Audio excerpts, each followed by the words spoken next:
Baik, kita mulai ya. Bismillahirrahmanirrahim. Assalamualaikum warahmatullahi wabarakatuh. Waalaikumsalam warahmatullahi wabarakatuh.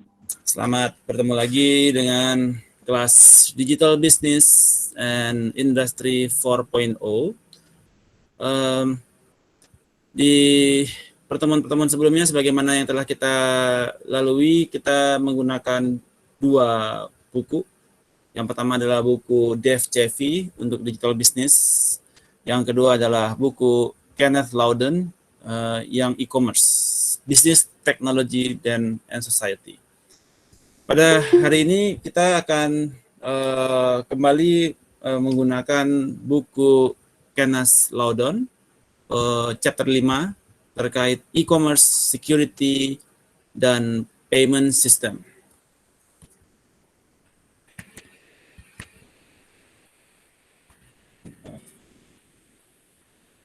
Cita-cita kita di dalam chapter ini membahas mengenai e-commerce crime. Jadi kejahatan-kejahatan yang terjadi di dalam dunia digital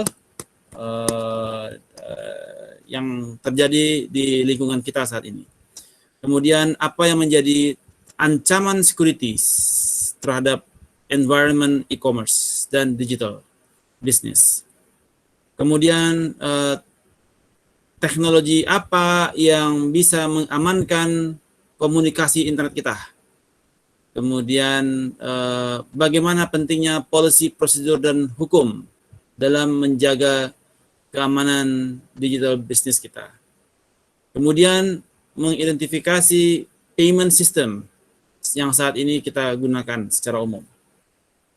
Kemudian fitur dan functionality dari electronic billing dan payment system.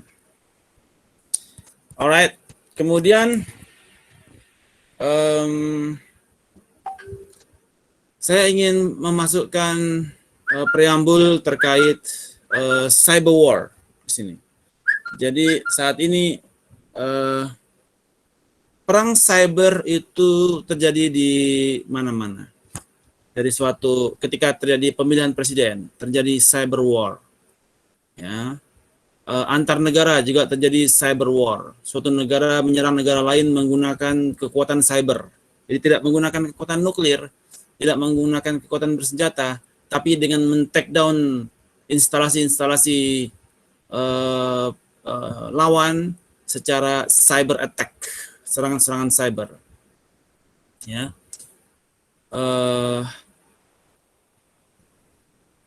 Salah satunya adalah misalkan ketika suatu instalasi di negara tertentu kemudian di take over ya atau di take down oleh kekuatan cyber dari negara lain. Kemudian dia bisa melumpuhkan instalasi negara tersebut. Ya. Kita nggak tahu apakah ada serangan dari luar negeri ke Indonesia yang men-take down misalkan Pertamina sehingga Pertamina terbakar gitu ya. Mungkinkah ada serangan cyber attack gitu ya yang ingin melumpuhkan Pertamina ataukah misalkan men-take down website dari pemerintah, men-take down data Dukcapil dan lain sebagainya. Jadi dunia cyber war saat ini telah terjadi ya. Oke. Kemudian e-commerce security environment. Kenapa kita perlu e-commerce security, sekuritas dari e-commerce? Karena banyak sekali problem yang terjadi di hadapan kita, ya. Misalkan kemarin coba dari Anda semua, apa berita yang Anda perhatikan di Indonesia yang mana terjadi masalah secara e-commerce? Apa kira-kira problem e-commerce yang Anda perhatikan saat ini yang sifatnya mengakibatkan kerugian yang besar? Saya ambil contoh satu ya. Tokopedia datanya bocor, 70 juta customer. Ya. Itu merupakan salah satu security problem di dalam dunia e-commerce. Apalagi? Coba. Apalagi kira-kira security problem di dunia e-commerce? Suara saya terdengar? Suara saya terdengar? Terdengar, Pak. Oke. Apa lagi? Data Tokopedia bocor. Yang kedua, data LinkedIn bocor, 500 juta customer. Tahu kan LinkedIn? Tahu, Pak? Nah, hari ini berita di CNN, 500 juta akun LinkedIn datanya bocor. Oke, apalagi? E-commerce security problem.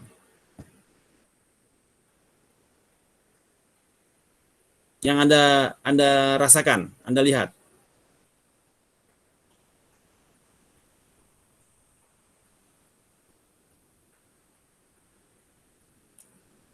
Peretasan WhatsApp.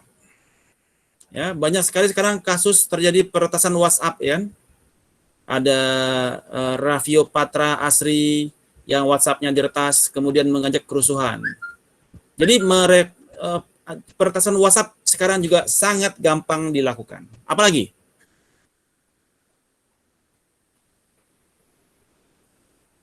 Ada yang tahu?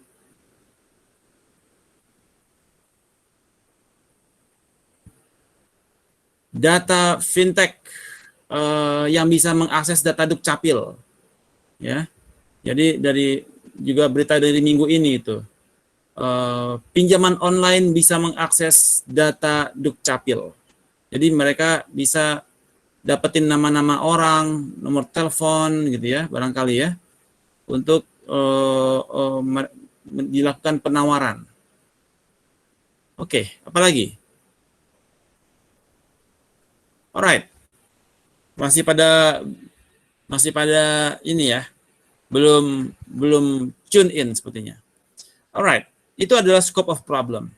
Jadi banyak sekali kerugian dari adanya cybercrime ini.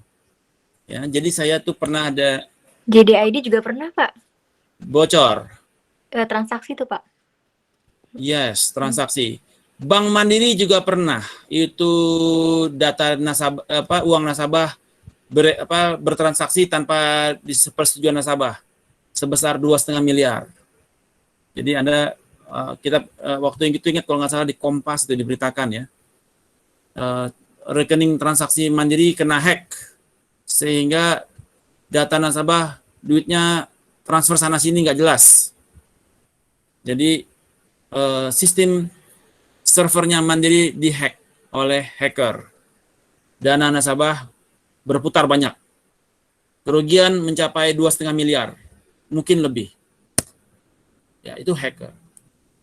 Jadi saya pernah itu di depan mata kepala saya itu seorang teman saya, seorang hacker, dia menantang saya. Coba Anda sebutkan website mana yang ingin Anda hack. Saya sebutkan misalkan www.apa.com gitu ya. Kemudian dia tinggal buka engine-nya dia, masukkan, tinggal dia sedot data. Dalam waktu sekian jam data kesedot semua. Jadi dia sudah punya software yang menggunakan bahasa pemrograman Python, dia bisa langsung sedot data dari website tersebut. Karena dia simpan datanya di cloud. Jadi dia bisa download itu semua data. So, kemampuan hacker di Indonesia sudah cukup lumayan. Jadi mereka sudah bisa terabas semua sistem dan sedot datanya. Ya, ada lagi juga waktu itu kalau nggak salah yang bineka.com. Itu juga ke hack, datanya kesedot, data nasabah. Oke.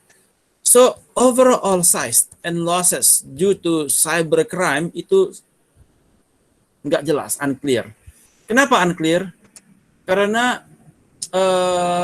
mereka juga males melaporkan, karena kalau ketahuan mereka kena hack, ketahuan sistem mereka itu nggak kuat, nasabah mereka bisa kabur gitu ya. So ini menjadi lahan basah ya bagi orang-orang yang bisa hack. Data Tokopedia 70 juta itu beredar dengan harga 300.000, 70 juta nasabah, dan nomor telepon, nama, ya, alamat rumah, nomor email, segala macam, 70 juta orang dijual dengan harga 300.000. Data LinkedIn 500 juta dijual dengan harga 30.000 atau 50.000. 500 juta datang LinkedIn seluruh 500 juta data LinkedIn seluruh dunia. Itu beredar dengan harga 30.000 rupiah saja. So, itu menjadi, padahal data itu adalah yang paling penting ya di dalam digital business. Jadi kalau Anda bisa dapatkan data Tokopedia, tolong kabari saya. Kita bagi-bagi gitu ya. Karena itu paling penting di dalam digital business. Kenapa penting? Ada yang bisa jelaskan nggak? Kenapa data email address itu sangat penting di dalam digital business? Atau bahkan bisa dibilang paling penting. Kenapa ya? Ada yang bisa jawab?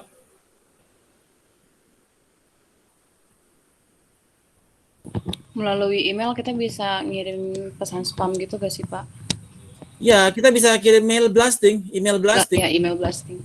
Ya, pakai Google Chim, Mailchimp, kirim.email, dan beragam tools lainnya. Dari 70 juta orang yang kita tawarin lipstick yang punya Anda jual, masa satu atau dua nggak ada yang beli? Kan gitu ya. Anda tinggal blasting 70 juta email, masa 10 orang nggak tertarik sih beli gitu. So, kalau Anda ada yang beli data Tokopedia, kabarin saya. Ya. Sharing folder dikabarin ke saya. Oke. Kemudian bagaimana kita tahu? Bagaimana caranya kita memiliki good e-commerce security? Untuk mencapai highest degree of security, ada 3 hal yang perlu kita garis bawahi. Pertama adalah the new technology. Anda harus memiliki teknologi terkini. Ya. Apa teknologi terkini? Baik dari sisi software, antivirus, dan lain sebagainya. Jadi karena beragam virus beredar, dan kalau Anda antivirusnya masih antivirus zaman dahulu, ya dia nggak tercover. Sama seperti vaksin. Vaksin itu dia hanya bisa untuk satu varian virus. Jadi kalau virusnya udah bervariasi, vaksinnya udah nggak mempan gitu. Seperti saat ini orang udah kena COVID, orang udah dikasih vaksin 2 kali masih kena COVID karena vaksinnya udah bermutasi, udah beda, dia udah nggak matching dengan vaksin yang diberikan. Jadi kalau virusnya, trojannya, malwarenya sudah beragam, Anda kalau antivirusnya nggak support untuk beragam virus tersebut, ya Anda bisa terkena virusnya. Teknologi. Yang kedua adalah organizational policy and procedure. Bagaimana policy perusahaan? Kira-kira apa kira-kira policy yang penting agar suatu perusahaan tidak terkena virus? Kira-kira apa policy-nya mencegah perusahaan tidak terkena virus? Data-datanya.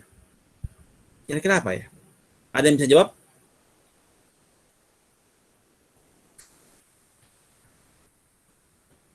Ada yang bisa jawab?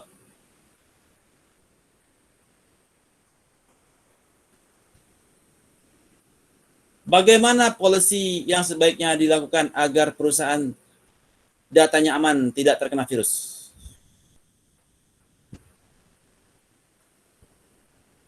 Selalu mengupgrade sistem keamanannya mungkin, Pak. Oke, good. Apalagi? Mempunyai perlindungan antivirus, Pak. Ya, hampir sama. Update antivirus. Apalagi? Gina? Yang lain? Apalagi kira-kira? Apa Dari mana masuknya virus? Selalu Kalau- membackup data, Pak. Oke, itu dari sisi data kita backup. Oke, good. Ada mirroring terhadap data. Apalagi dari virus itu masuknya dari mana ya?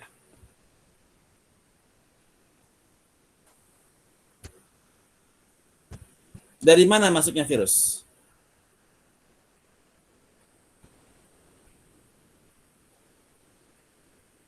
Ada yang bisa jawab? Kalau dari manusia, virus masuknya dari mana? Dari mulut kan? Kalau COVID-19 masuk dari mana? Dari mulut, dari mata, dari hidung. Kalau virus masuknya dari mana?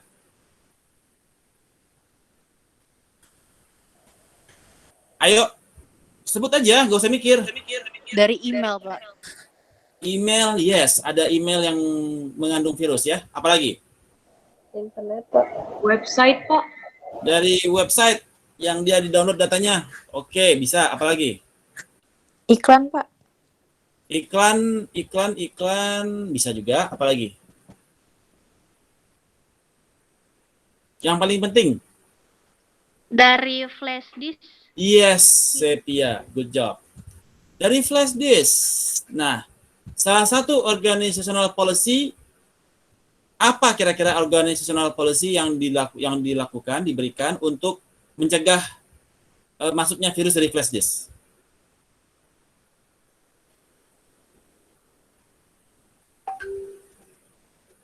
Apa kira-kira?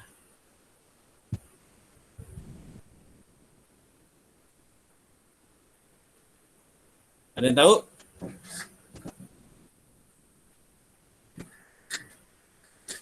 Gak ada yang tahu? Laptop kantor tanpa flash disk. Jadi supaya orang nggak bisa colok gitu ya. Kalau sekali colok, ya kan, laptopnya dicolokin flash disk, virus masuk. Nah, itu juga ada salah satu policy-nya dia. Tidak menggunakan flash disk. Jadi kalau data mau dimasukkan, dia lewat prosedur yang lain. Jadi dia taruh data dulu di cloud gitu ya. Nanti di cloud itu di-scan dulu datanya, baru dia bisa kita encrypt, masukkan ke datanya. Jadi nggak langsung lewat colok kepada laptop. Oke, kemudian industry standard dan government laws. Ya, apa yang mengikuti kepada industrial standard dan legal. Ya. Kemudian other factors adalah time value of money. Ya. Time value of money adalah ketika kita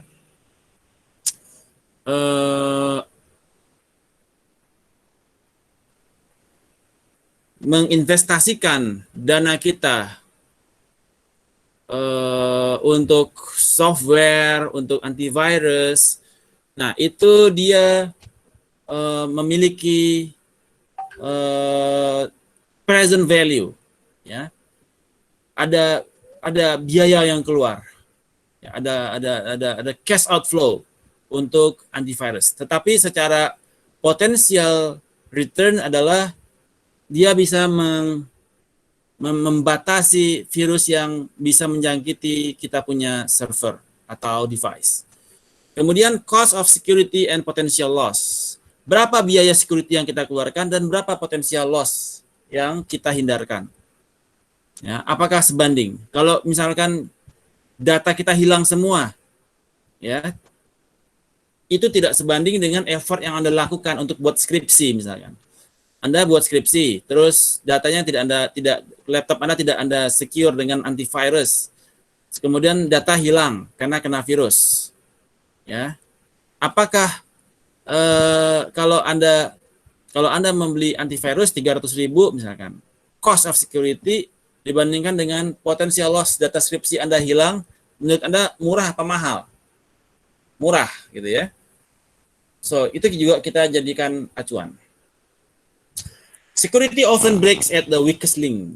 Ya, jadi ada celah-celah di mana security itu dia lemah. Yang mana para security analyst yang akan melakukan analisa kepada daerah mana yang menjadi kelemahan dari sistem di perusahaan ini.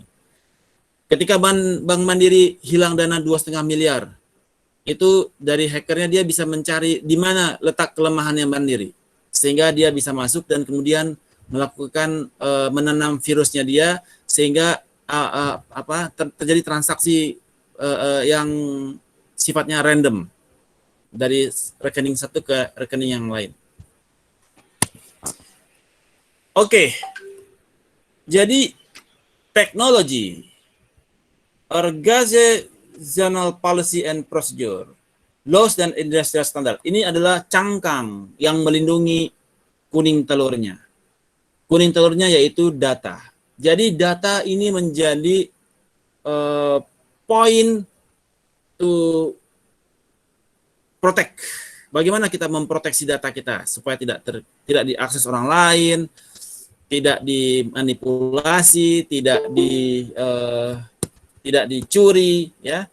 Itu menjadi issues di sini. Kemudian secara merchant perspektif, apa yang dimaksud dengan merchant? Merchant ini adalah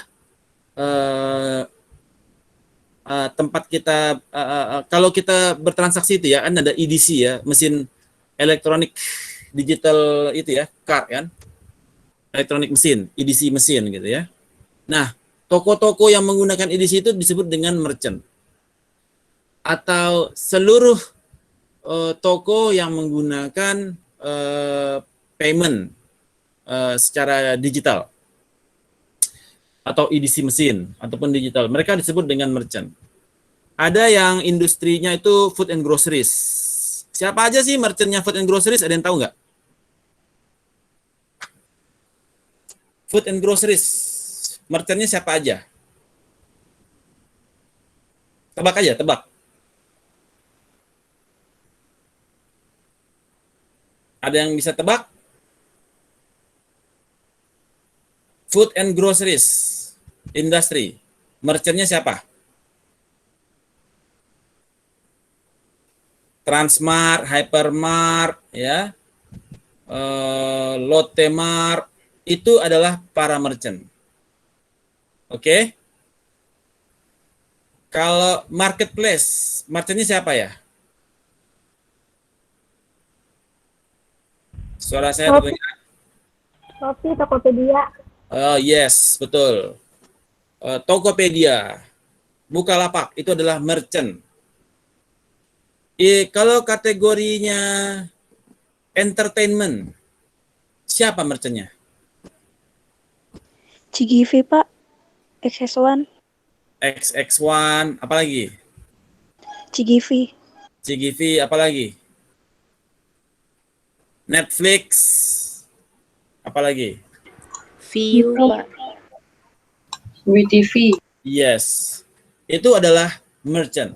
Oke, so customer dan merchant perspektif terhadap e-commerce security, ya, terhadap dimensinya. Kalau secara dimensi integritas, secara customer perspektif, dia berpikir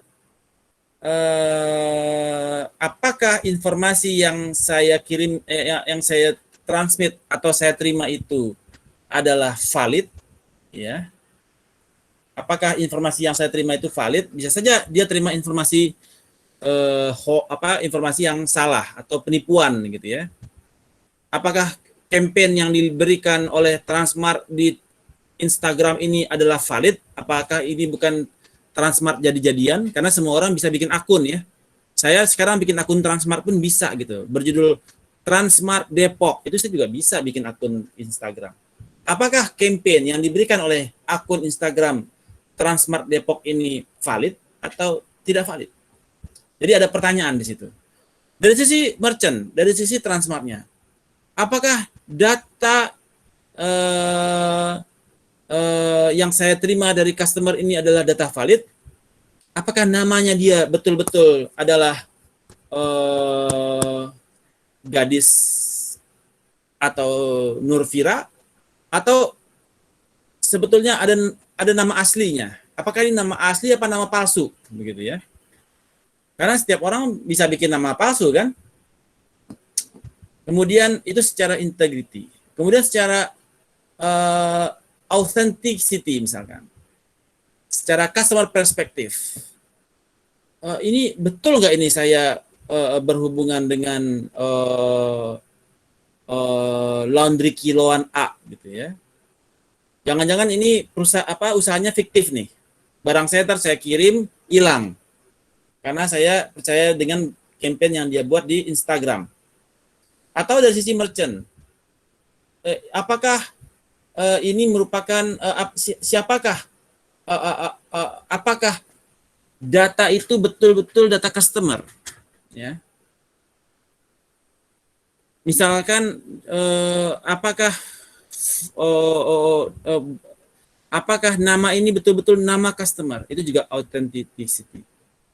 Kemudian confidentiality, apakah bisa seseorang offer other than me read my message?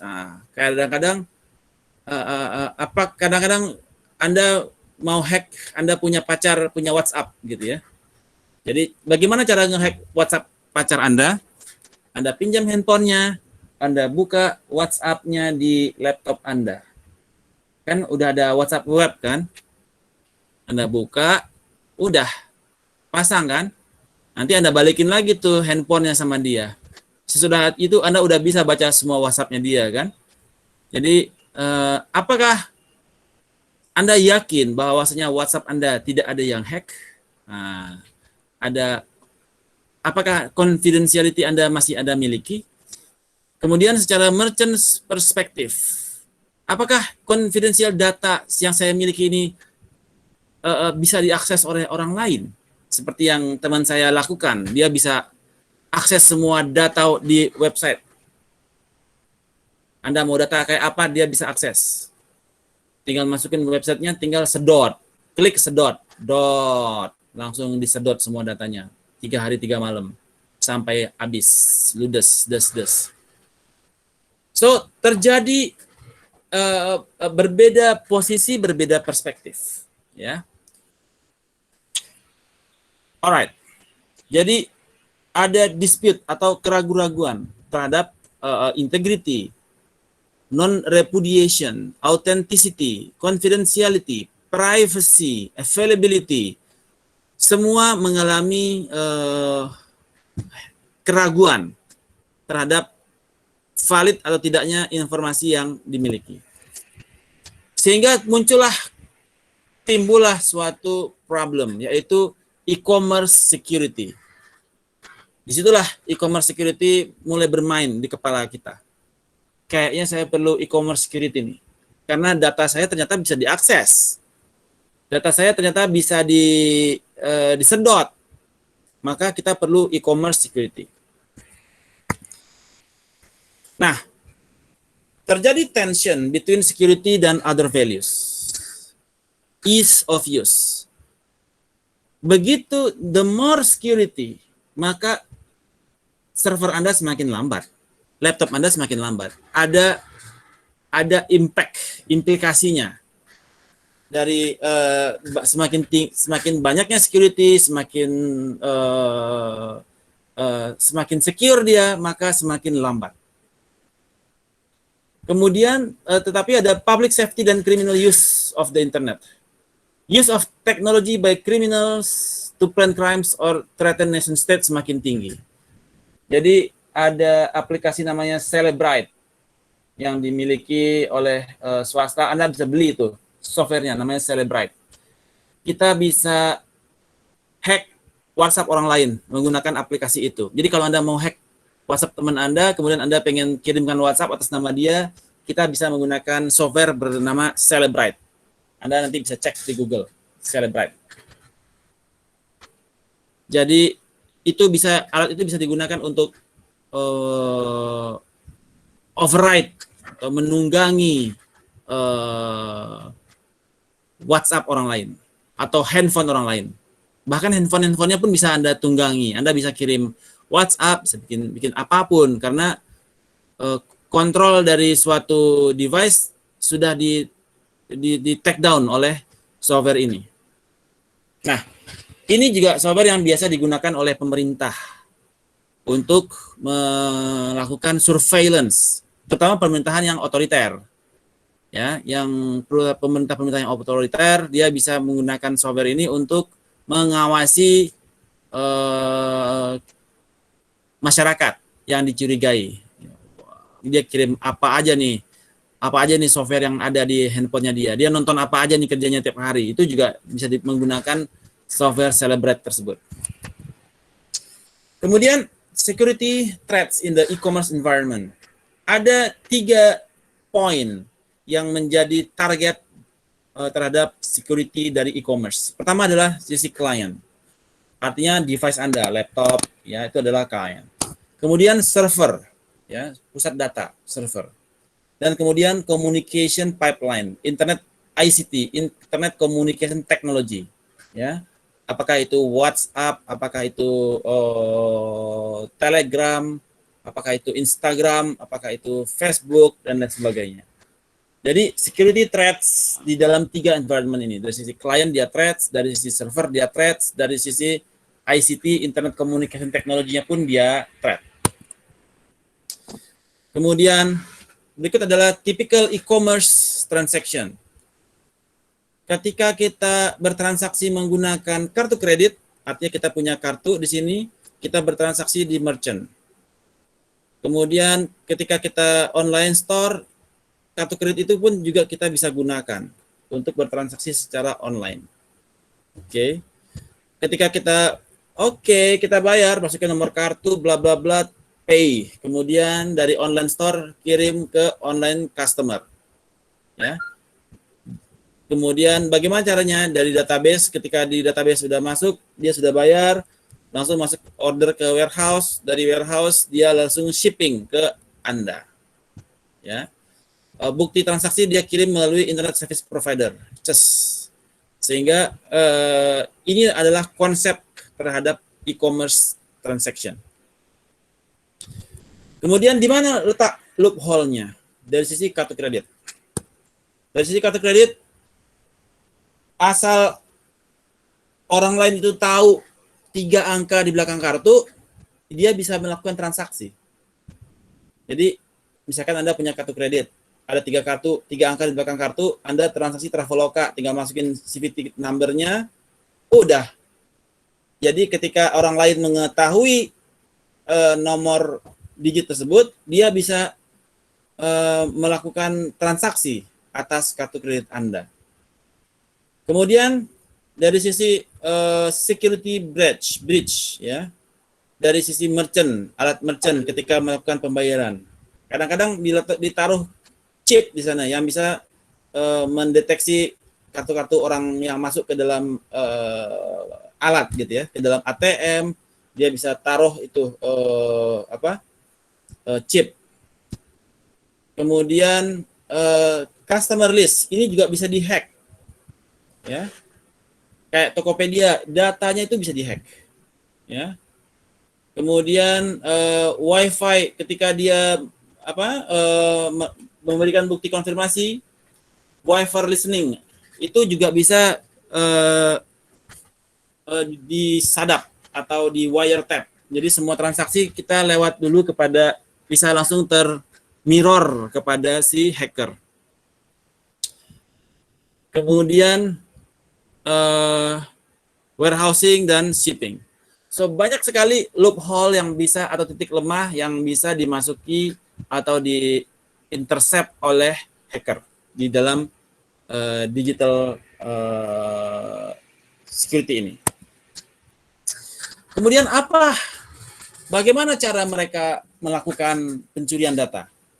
Mereka bisa menggunakan malicious codes, ada malvertising, jadi melalui advertising, kemudian downloads, ketika Anda download aplikasi tersebut, virus masuk, atau virus sendiri, atau worms, atau ransomware, atau trojan, backdoors, bots, ya.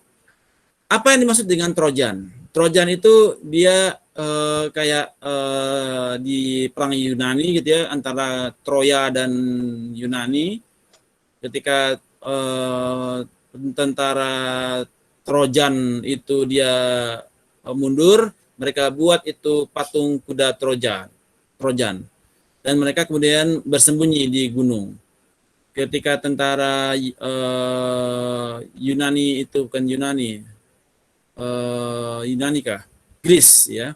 Ketika mereka melihat ada patung kuda Trojan yang besar, mereka bawa masuk ke dalam istana, dan ketika malam dari dalam kuda Trojan keluarlah prajurit Troya dan membuka pagar dan menyerang Yunani.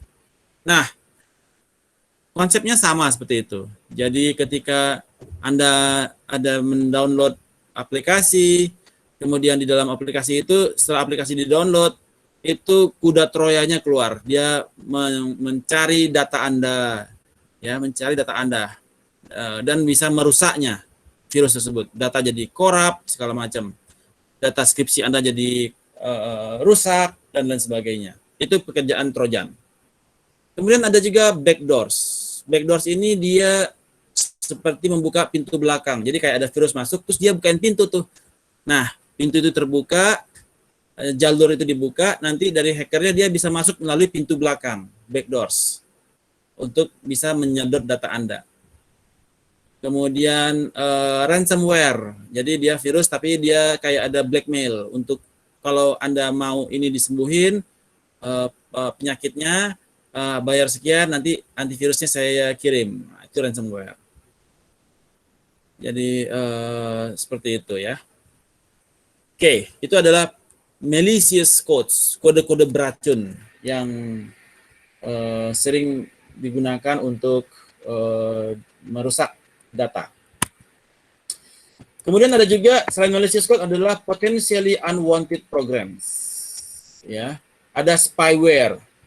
Jadi spyware ini adalah semua kalau Anda laptop atau handphone Anda sudah kena spyware, misalkan pacar Anda kejam gitu ya, dia taruh spyware di device Anda, di handphone Anda. Semua yang Anda buka di layar Anda, pacar Anda bisa lihat. Ya. Anda ngapain aja di layar komputer, teman Anda bisa lihat. Jadi kayak VPN gitu dia. Jadi kayak VPN layar Anda dengan laptopnya dia. Jadi di laptopnya dia itu dia bawa misalkan gini. Dia taruh spyware di handphone Anda atau di laptop Anda. Begitu Anda buka, dia bisa buka hal yang sama. Anda bergerak ngapain aja di handphone, nonton apa, nonton YouTube kayak nonton apa gitu di handphone, dia di sebelah sana pun ngelihat apa yang Anda tonton. Semua layar Anda dia bisa lihat. Asik nggak tuh? Pengen nggak masang spyware di tempat laptop pacar? Menarik sih Pak, tapi janganlah Pak.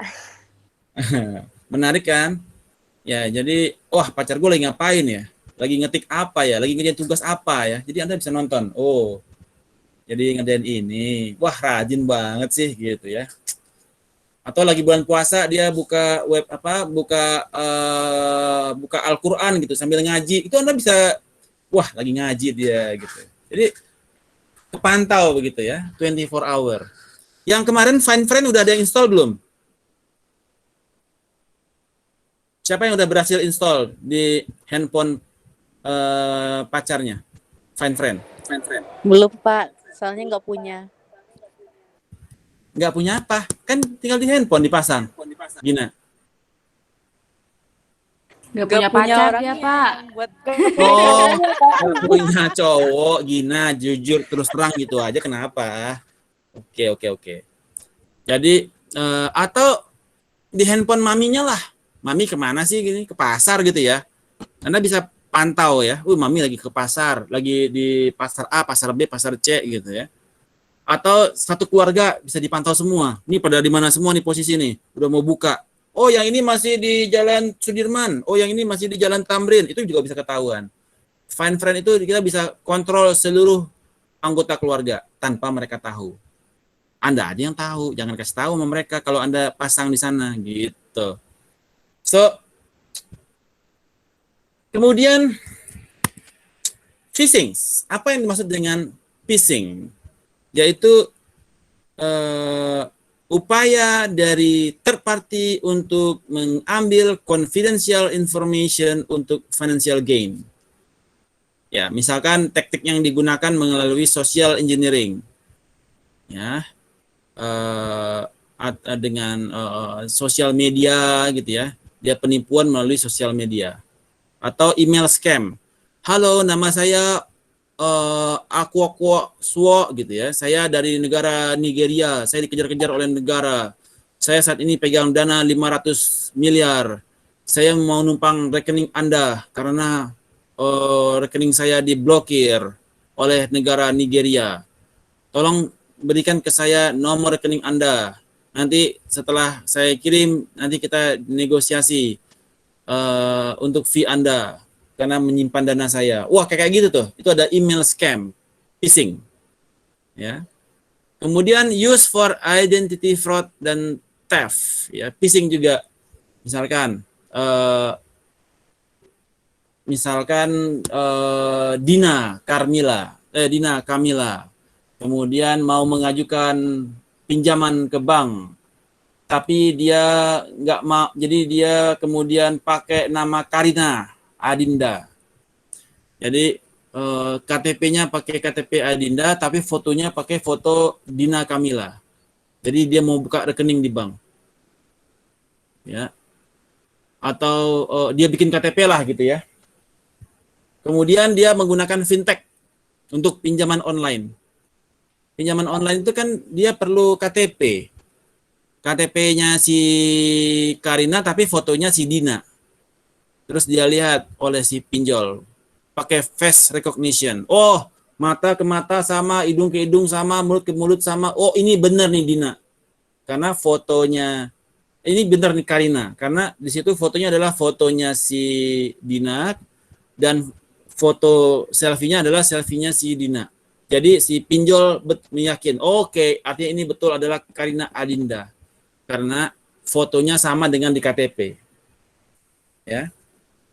Nah, inilah yang kita khawatirkan. Kemudian nanti si Dina terima pinjaman online.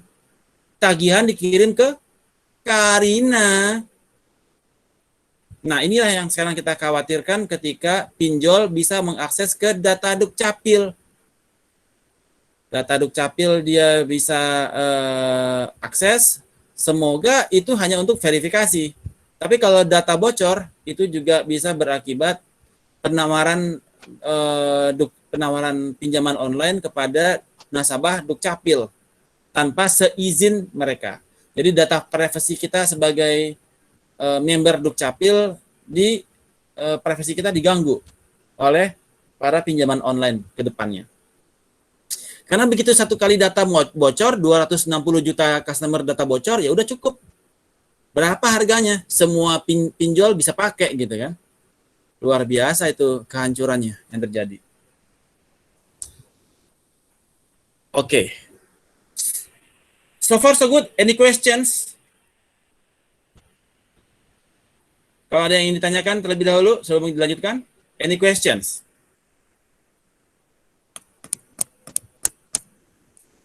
No questions?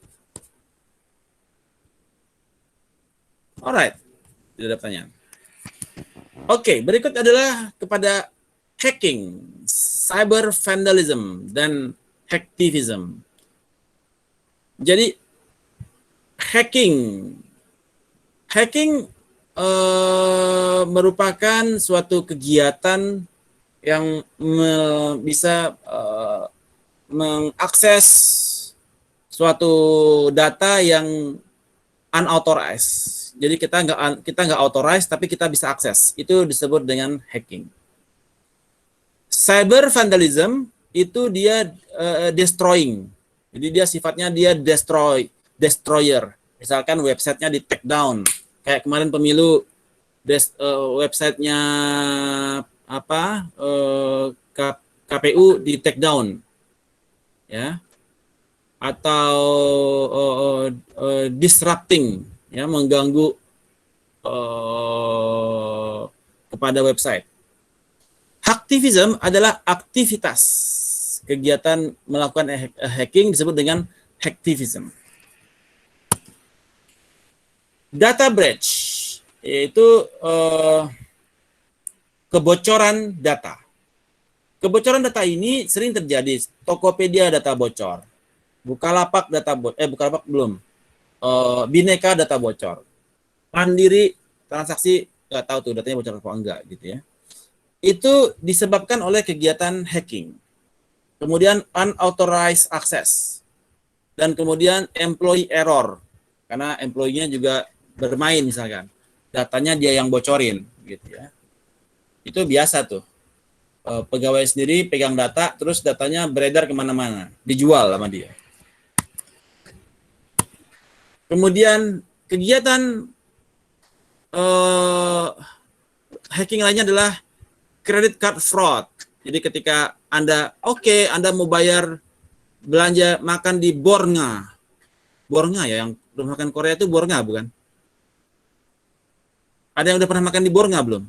Iya Pak, betul. Bornga ya namanya ya. Oke. Anda bayar belum makan sayur banyak begitu ya. Terus Anda bayar, Anda kasih kartu kredit.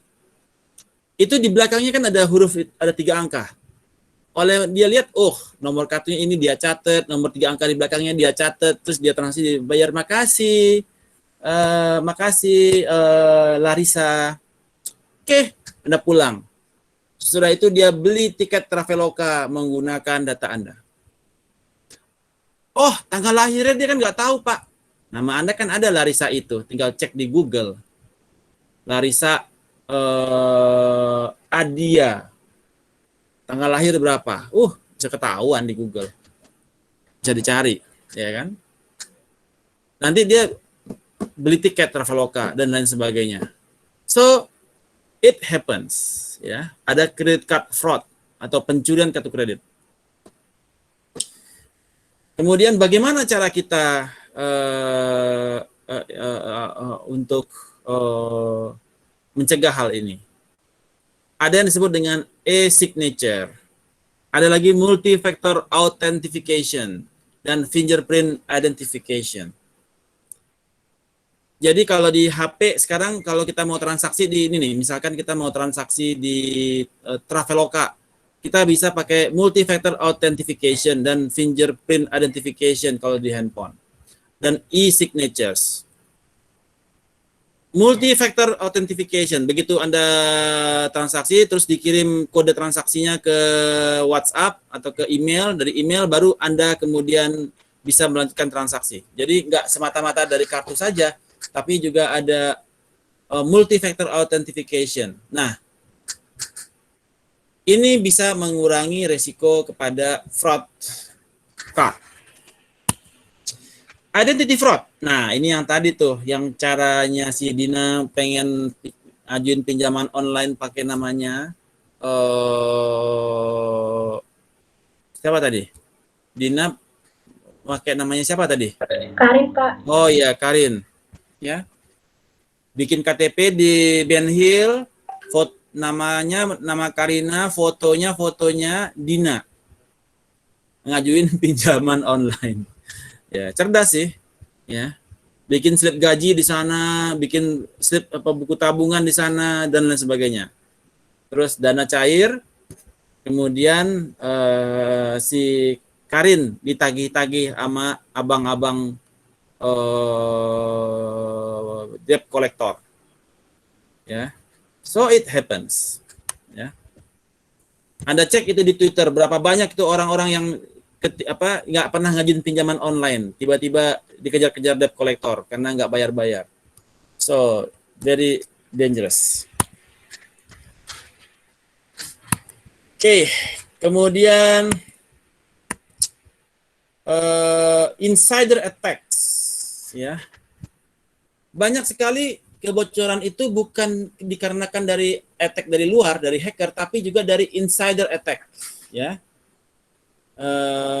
Terjadinya employee access yang berlebihan. Misalkan kayak di perusahaan atau di bank atau di mana gitu, si employee-nya punya akses ke data, terus dia taruh di USB datanya. Data bocor, taruh USB. Ya kan? Begitu dia resign, dia keluar, data dijualin. It happens. Ya. Karena juga poor security procedures. Ya. Yes, Gina, ada pertanyaan? Maaf Pak, ketekan. Oh, oke. No worries. Kalau ada pertanyaan langsung tanya ya. Saya ntar bablas terus nih. Jadi kalau ada yang ingin tanyakan langsung tanyain aja. terjadi poor security procedures di dalam companies, sehingga menyebabkan si pegawai terlalu gampang untuk nyedot data bawa pulang gitu ya. Nah, itu yang harus diantisipasi. Oke. Purely design software. Ya. Software itu ketika di-install itu juga harus kita desain. Ada otoritasnya siapa aja, jangan dibuka untuk umum, semua bisa akses gitu ya. Jadi ada SQL, karena ada juga SQL attacks dari luar. Nah, bagaimana kita bisa mengantisipasi itu? Social network security issues, ya, sering terjadi fake offering, fake offer. Jadi Anda ingin pinjaman ini, misalkan Anda ingin pinjaman dengan pinjol, pinjaman online dari apa gitu ya. Silakan kirimkan KTP Anda bla bla bla dan uang 150.000 sebagai biaya administrasi. Ya. Jadi banyak juga itu yang sebagai pengumpul yang mereka kemudian ngumpulin aplikasi, kemudian mereka ngajuin ke fintech gitu ya. Tapi nanti dibantuin 150.000, minta biaya 150.000 untuk ongkos mereka. Ada fake offering. Padahal si pinjaman online-nya nggak pernah kerjasama dengan mereka untuk mencari customer. Tapi mereka tinggal bikin-bikin aja dan Anda terjebak. Oke, Anda kirim KTP ke mereka dengan harapan dapat pinjaman online yang akan mereka urus. Kemudian udah kena biaya 150.000 di awal. So be careful on that kind of itu. Kemudian ada lagi fake apps. Nah, fake apps ini adalah aplikasi palsu yang tujuannya cuma buat nyari email Anda atau nyedot data Anda. Ya, ada download sana aplikasinya. Terus cita-cita mereka sebenarnya bukan game, tapi menyedot informasi yang Anda miliki. Karena begitu Anda install, Anda allow, mereka sedot data Anda. Bahkan ketika Anda lagi pakai handphone, mereka bisa aktifkan kamera. Karena Anda allow mereka untuk aktifkan kamera. Anda juga bisa allow mereka untuk merekod kegiatan Anda. Anda juga bisa meng-allow data-data Anda mereka ambil. So, hati-hati dengan aplikasi yang nggak jelas, terus dia minta semua data di-allow. Semua activity di-allow. Akibatnya, privasi Anda beredar di luar. Ya. Oke. Any questions? Alright.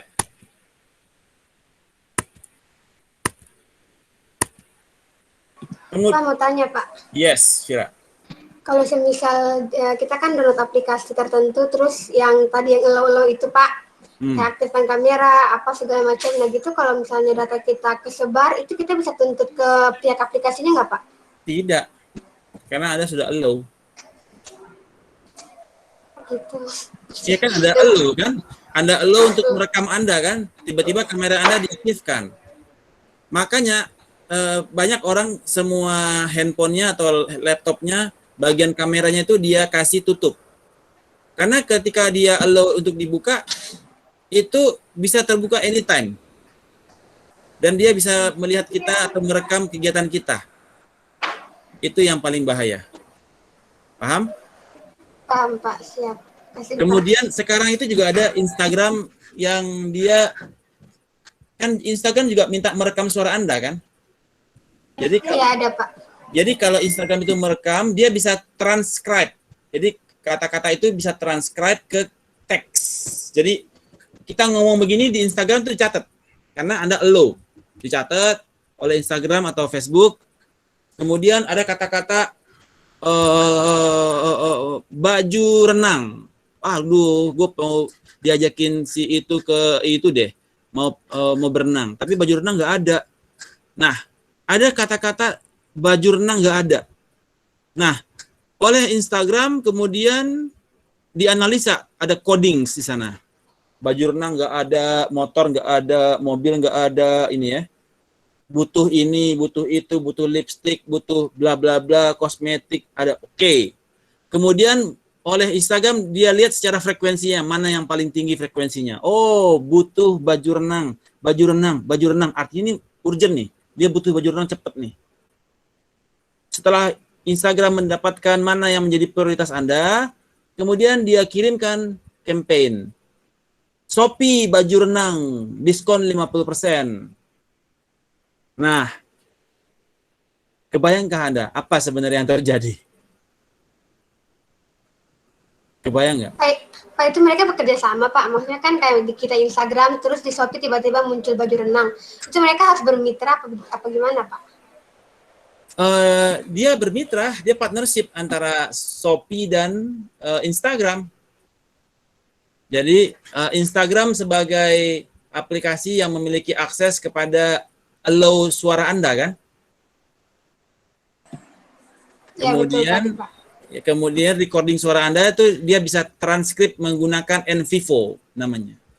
Jadi ada software yang nama NVivo, suara Anda berubah menjadi teks. Kemudian oleh Instagram dilihat frekuensi masing-masing coding. Ada butuh baju renang, butuh ikat pinggang, butuh jilbab. Kemudian semakin banyak Anda ngobrol, dihitung oleh dia frekuensi baju renangnya berapa kali disebut. 17 kali, yang jilbab 5 kali. Oke, ini kayaknya mau pergi berenang besok nih, kata Instagram. Kemudian Instagram komunikasi dengan Shopee. Ada customer gue butuh baju renang. Lu ada program nggak? Ini ada nih program 50% baju renang di toko A. Ya udah, bikin campaign-nya dong. Tolong bikin campaign. Nanti Instagram bikin campaign personalize untuk Anda saja. Diskon baju renang 50%. Pernah kejadian nggak? Pernah nggak itu Anda alami?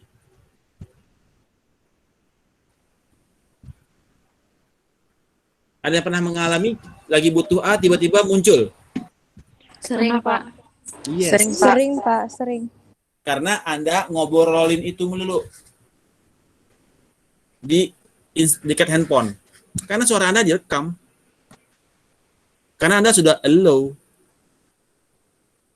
Welcome to the cyber world. Anda happy dengan itu? Happy nggak?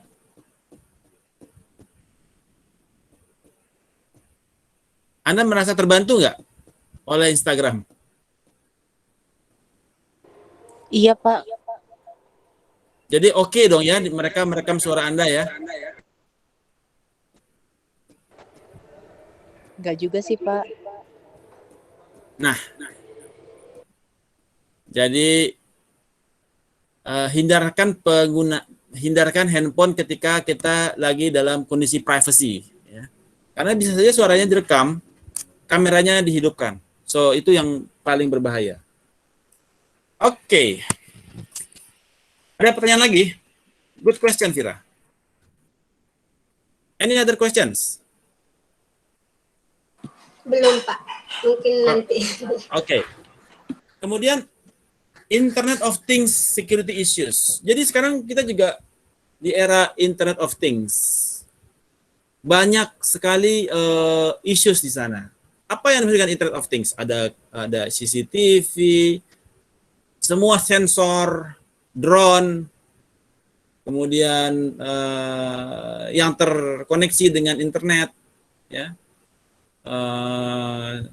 semua ada issues terkait itu, ya. Apa saja issues-nya?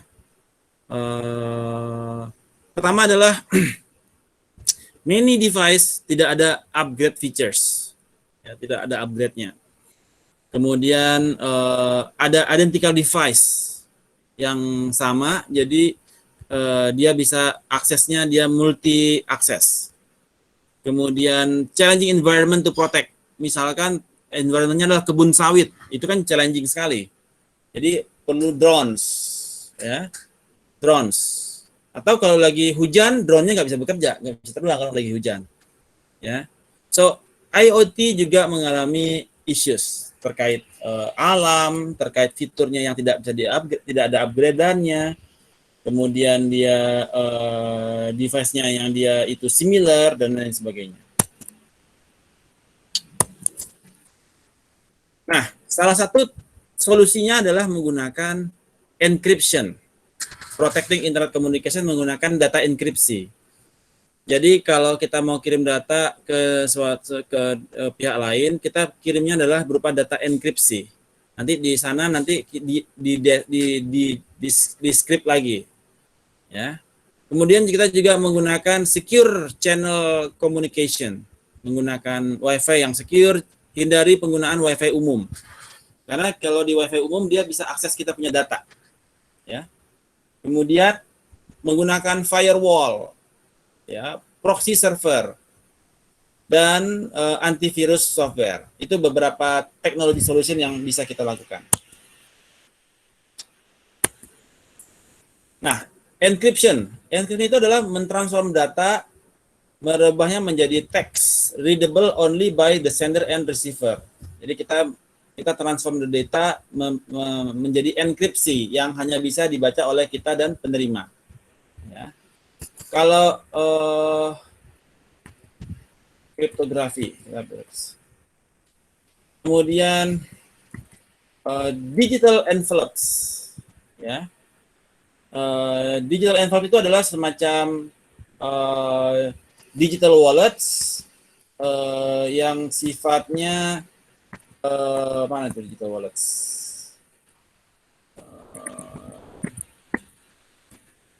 Digital envelopes itu adalah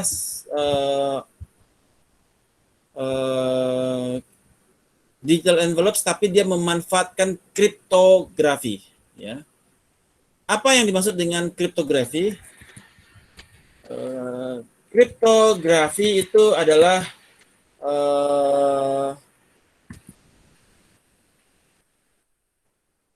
sender dan receiver menggunakan digital key yang sama untuk encrypt dan decrypt the message.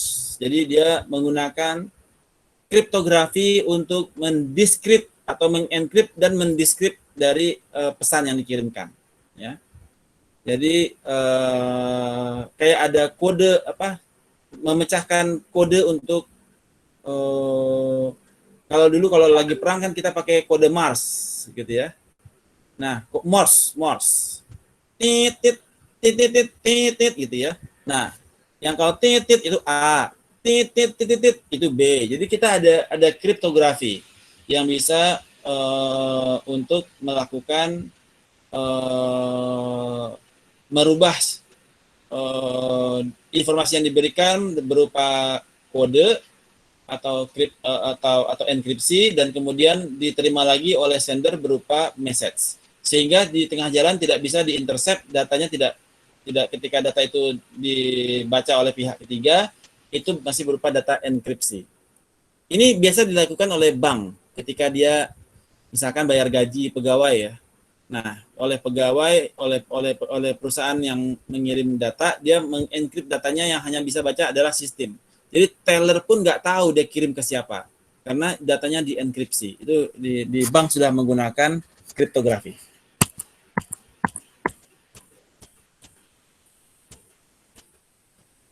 Alright.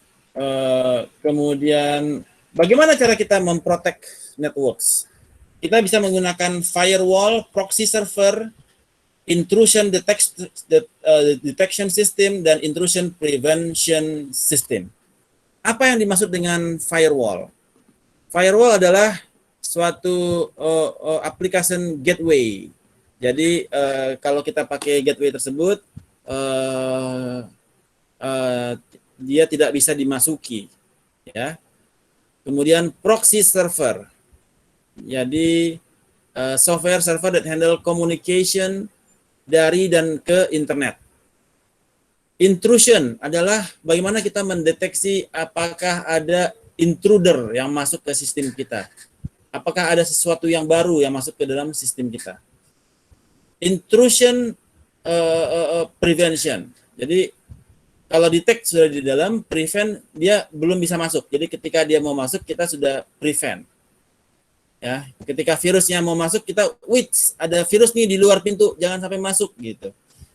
Kalau detection, wah udah ada virus nih di dalam data, kita harus bisa perbaiki. Alright. Di dalam developing e-commerce security plan, kita perlu perform, pertama adalah risk assessment. Apa yang menjadi resiko saat ini? Misalkan data bocor, Develop security plan.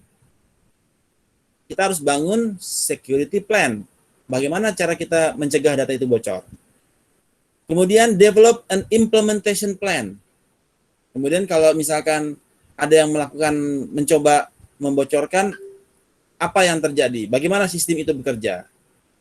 Create security organization. Organisasi apa? Siapa yang bertanggung jawab terhadap security? Ada struktur organisasinya, ada yang khusus untuk menghandle security. Dan yang kelima adalah perform security audit. Jadi ada audit terhadap semua device. Ini pernah melakukan apa aja nih laptop? Kemana data dia kirim dan lain sebagainya.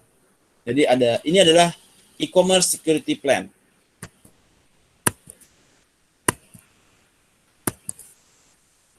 Kemudian e-commerce payment system.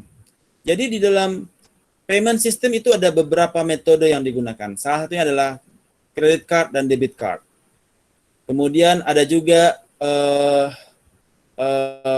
online digital wallets, ada digital wallets, ya, ada PayPal, ada digital wallets, ya. Kemudian ada Google Pay, ada Samsung Pay, ada WhatsApp Pay, ada Facebook Pay, ya. Jadi digital wallet sekarang sudah sangat beragam. Siapa yang sudah pakai Samsung Pay? Ada yang sudah pakai Samsung Pay? Apple Pay? Google Pay? Belum. Pakainya GoPay. Oh, Ya, GoPay. GoPay sama Shopee. Iya, Pak. Sekarang Nah, sudah Shopee ada, Pay. sekarang juga sudah ada lagi WhatsApp Pay di luar. Tapi di Indonesia masih belum disetujui oleh Bank Indonesia. Ya. Jadi digital wallets, kenapa orang tertarik menggunakan digital wallets ya? Kenapa ada orang tertarik pakai OVO? Kenapa tertarik? Lebih gampang, Pak. Oke, selain Banyak promonya juga, Pak. selain promo, apalagi? Banyak cashback, Pak. Apa? Banyak cashback. Oke, apalagi yang esensial? Kenapa orang lebih suka pakai OVO daripada kartu kredit atau kartu debit? Kenapa kira-kira? Karena ada cashback, Pak. Bukan. Karena Pembayarannya, Pak. bukan, karena kartu kredit dan kartu debit itu dilaporkan ke BI transaksinya. Dilaporkan ke Bank Indonesia, dilaporkan ke Kementerian Keuangan, sehingga jadi bisa untuk melacak pajak. Jadi ketika Anda transaksinya tinggi, orang pajak bisa trace. Oh, ini transaksinya 10 miliar. Pajaknya kok cuma sekian? Artinya Anda kurang bayar pajak, sehingga nanti dikirimlah surat Anda kurang bayar pajak. Ya, karena data transaksi Anda, kartu kredit Anda di kantor pajak itu dapat.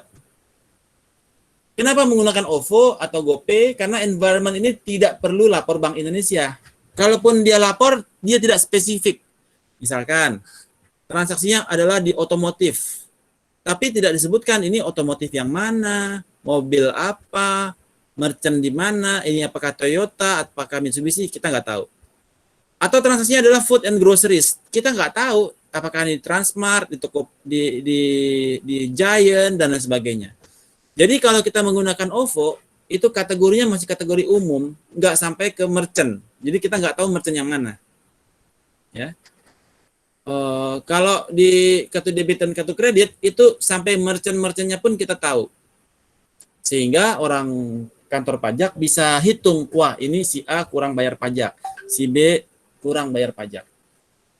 Itu makanya kita orang sekarang lebih cenderung bertransaksi menggunakan OVO. Pak, kalau M-Banking juga Dilaporkan, M-Banking. semuanya dilaporkan. Tapi bukannya kalau misalnya mau isi saldo ke OVO atau yang lainnya juga dari M-Banking, Nggak Pak? masalah, tapi kan tidak terjadi transaksi kan? Dia baru menghitung pajak kita setelah transaksi terjadi. Kalau di M-Banking, transaksi pembayaran motor Beat kan udah transaksi kan? Ketahuan nih. Iya. oleh kantor pajak, ada pembelian motor Beat nih.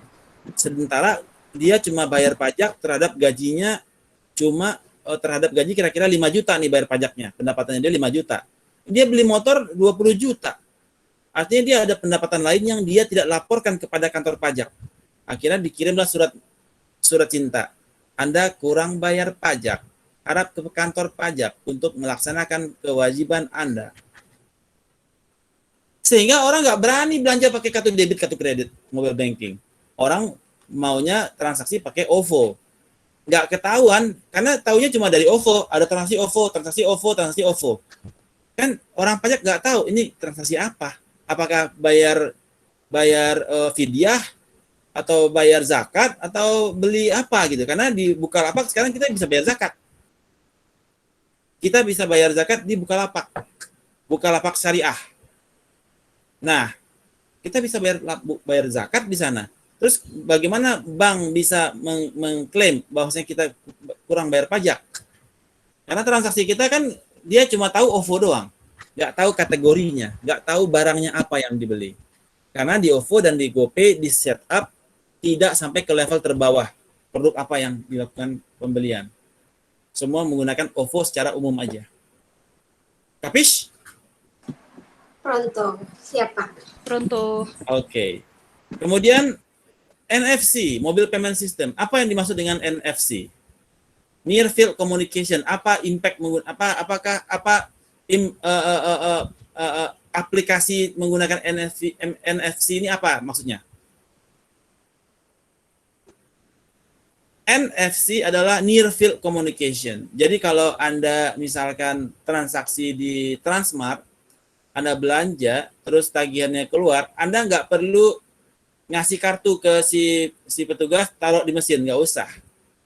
Anda taruh kartunya di di dompet di saku Anda di belakang, di ekor Anda ditaruh gitu ya, diselipin di saku. Kemudian Anda lewat dari dekat mesinnya itu, dia langsung baca, langsung bayar. Jadi nggak perlu harus ditempel-tempel. Itu menggunakan NFC.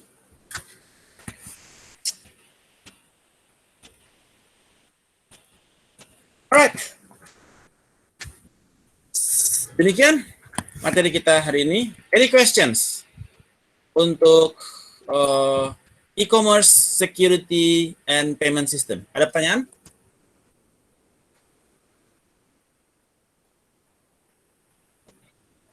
Ada pertanyaan terkait materi kita hari ini?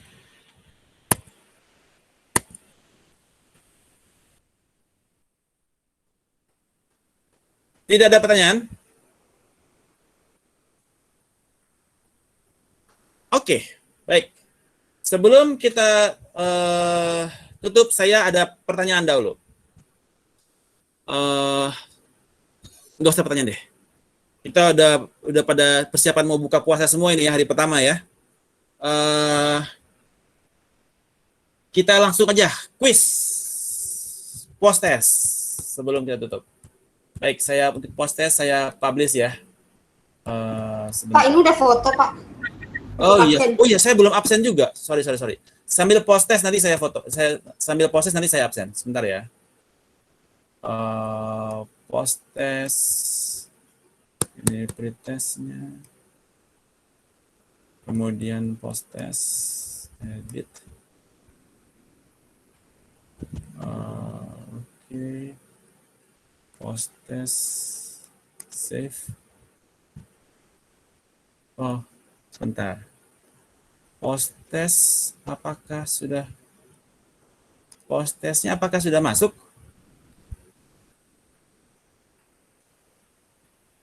Post testnya sudah masuk? Belum ya? Belum, Pak. Sebentar. Ini schedule-nya assign. Post test assign due. Udah masuk tapi butuh request Oh ya, sudah masuk aja ya. sih, Pak. Oke. Alright.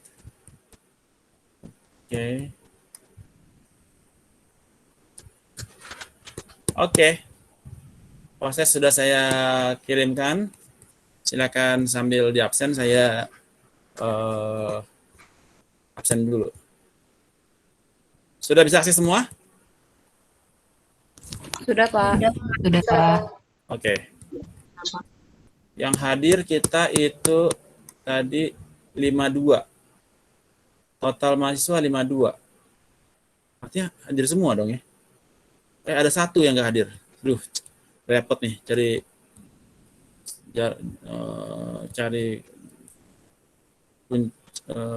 jarum dalam jerami nih. 1 dari 53 orang yang nggak hadir.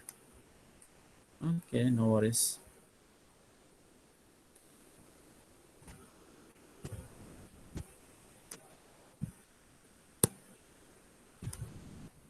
Oke, absensinya Ade, Andira, Anissa ada 3, 1, 2, 3. Aprilia, Arum, Azara, Azira,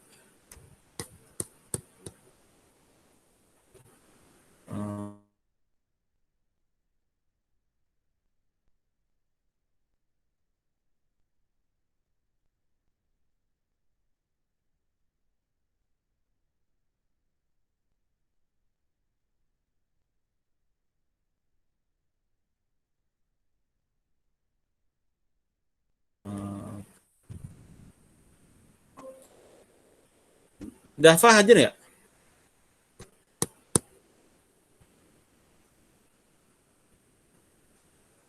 Halo, suara saya terdengar? Kedengaran, Pak. Dava hadir nggak? Nggak hadir ya? Halo, ada Dava nggak? Tadi saya kayaknya ngeliat Dava deh. Tapi live kah? Nggak ada Dava ya? Oke, Dava absen. Oke. Dava absen. Davina hadir. Oke. Dewi hadir. Dea hadir. Dina hadir. Dipa absen ya? Oh, ada 2 yang absen. Dipa absen.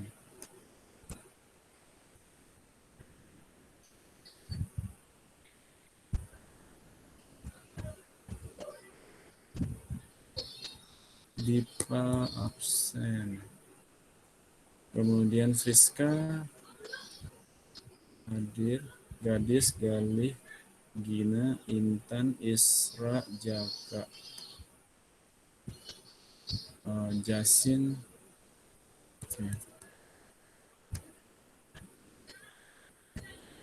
Jaskia, Karina, Larissa, Goldan,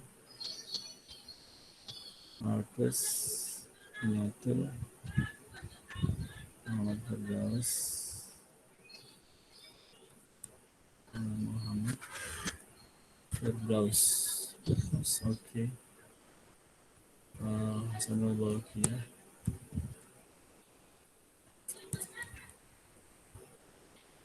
Muhammad Safria, Nelatul, Nihal, Nurfira, Putri, Putri Solomon, Fania Kautsar, Yanti, Rizky Dianovita,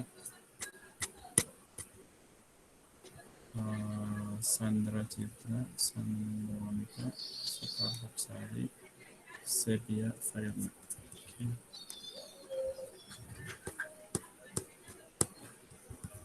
Jadi yang absen Dava sama Dipa. Confirm ya? Suara saya terdengar? Terdengar, Pak. Oke, confirm. Oke. Baik, sudah berapa orang yang kumpul? Bisa simpan dulu. Oke. Kita lihat. Post test. Alright. Wow, luar biasa. Luar biasa. Oke. Ada 31 nih. Oke, yang 100 sudah berapa nih? 23. Good job. Nice. Yang 70 siapa nih? 70 siapa 70? Sandra. Oke, Sandra. Tadi sebelumnya Sandra berapa ya? Tadi 90. Kok turun? Nggak tahu, Pak. Tadi Sandra 90. Rekor di Sandra tadi. Sekarang turun jadi 70. Setelah belajar jadi malah turun. Tadi makan mecin kah? Sandra. Canda ya. Jadi kalau saran saya teman-teman semua selama kuliah hindari mecin deh. Jadi supaya lebih gampang menyerap semua materi yang disampaikan. Baik, sebelum kita tutup, oke. Tadi ini saya selesai. Selesai. Oke. Baik, sebelum kita tutup, semuanya open cam dulu. Baik. Oke. Alright. 1, 2, 3. Oke, sekali lagi senyumnya yang 3 jari dong. 1, 2, 3. Oke, aduh, namanya hilang. 1, 2, 3. Oke. Baik, teman-teman semua. Hari ini adalah hari pertama puasa. Mohon maaf lahir dan batin. Semoga puasa kita dalam puasa ini kita yang sebelumnya adalah ulat bulu yang akan menjadi kepompong di bulan ini berhasil menjadi kupu-kupu di akhir bulan Ramadan nanti. Saya harapkan selama masa menjadi kepompong beribadah dengan maksimal, kalau bisa Al-Qur'annya khatam 1 bulan. Jangan jadi sia-sia puasa cuma buat rebahan nonton Netflix saja dan drama Korea. Demikian perkuliahan kita sore ini. Stay in health, stay in love. Assalamualaikum warahmatullahi wabarakatuh. Bye-bye. Bye-bye. Terima kasih, Pak.